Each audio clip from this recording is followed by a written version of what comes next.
महात्मा विदुर ने मृत्यु से पहले श्री कृष्ण को बताई थी अपनी अंतिम इच्छा। क्या आप इनकी अंतिम इच्छा के बारे में जानते हैं? अगर नहीं जानते तो वीडियो अंत तक ज़रूर देखिएगा। नमस्कार दोस्तों, आपका हार्दिक स्वागत है हमारे YouTube चैनल मेरे प्रभु पर। अगर अभी तक आपने हमारे चैनल को सब्सक्राइब नहीं किया है तो जल्दी से सब्सक्राइब करें। महाभारत काल के महत्वपूर्ण पात्रों में से एक पात्र विदुर जी को माना जाता है। विदुर जी हस्तिनापुर के प्रधानमंत्री, कौरवों व पांडवों के काका और धृतराष्ट्र एवं पांडु के भाई थे, परंतु इनका जन्म एक दासी के गर्भ से हुआ था। इतनी महत्वपूर्ण भूमिका होने के बाद भी महात्मा विदुर महाभारत में अपना कोई अस्तित्व कायम न कर सके। विदुर जी को महाभारत के केंद्रीय पात्रों में से एक माना तो गया, किंतु फिर भी अधिकतर लोग उन्हें जानते नहीं हैं। उनकी पहचान सदैव हस्तिनापुर के प्रधानमंत्री में की गई है। जिन लोगों ने महाभारत ग्रंथ के विस्तार में पढ़ा है उसे ही यह ज्ञात होगा कि विदुर जी कौरवों व पांडवों के काका थे और धृतराष्ट्र एवं पांडु के भाई थे, परंतु वे उनके कोई साधारण भाई नहीं बल्कि उनके बड़े भाई थे। इस बात का पता शायद ही किसी को होगा। सबसे बड़ा होने के बावजूद उन्हें राजपद नहीं सौंपा गया और ना ही कभी उन्हें परिवार का अहम हिस्सा माना गया। हस्तिनापुर के राजा विचित्रवीर्य अपनी दोनों रानियों को संतान सुख देने में असमर्थ हुए थे और अंत में क्षय रोग से पीड़ित होकर मृत्यु को प्राप्त हुए। ऐसे में हस्तिनापुर का अगला रखवाला कौन होगा, इसके लिए वेदव्यास जी की मदद ली गई।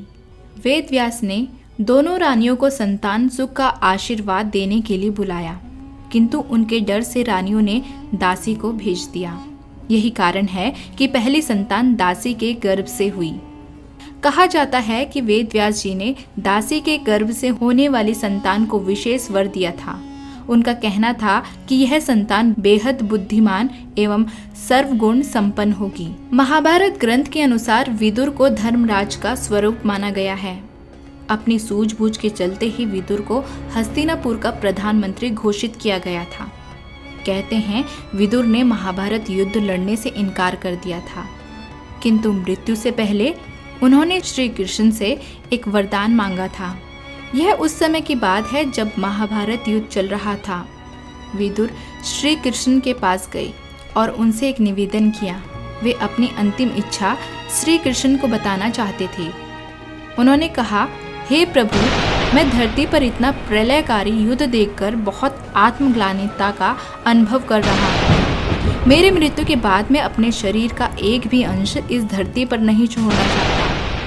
इसलिए मेरा आपसे यह निवेदन है कि मेरी मृत्यु होने पर न मुझे जलाया जाए, न दफनाया जाए और न ही जल में प्रवाहित किया जाए। प्रभु, मेरी मृत्यु के बाद मुझे आप कृपया सुदर्शन चक्र में परिवर्तित कर दें। यही मेरी अंतिम इच्छा है। श्री कृष्ण ने उनकी अंतिम इच्छा स्वीकार की और उन्हें यह आश्वासन दिया कि उनकी मृत्यु के पश्चात वे उनकी इच्छा अवश्य पूरी करेंगे। अब महाभारत का युद्ध समाप्त हो चुका था। युद्ध बीते कुछ ही दिन हुए थे। पांचों पांडव विदुर जी से मिलने वन में पहुंचे। युधिष्ठिर को देखते ही विदुर ने प्राण त्याग दिए और वे युधिष्ठिर में ही समाहित हो गए।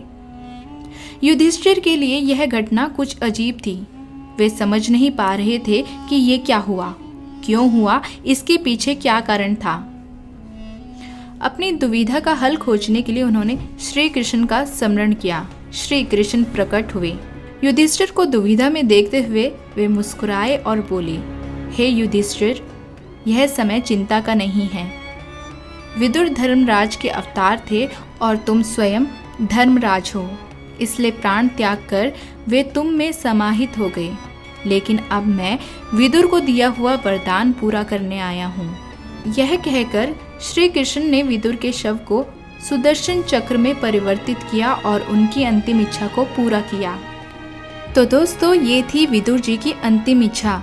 अगर आपको विदुर जी की अंतिम इच्छा की ये जानकारी पसंद आई है तो वीडियो को लाइक, हमारे चैनल को सब्सक्राइब और कमेंट बॉक्स में अपने विचार जरूर लिखिएगा। साथ ही इसे ज़्यादा से ज़्यादा शेयर भी करें। धन्यवाद।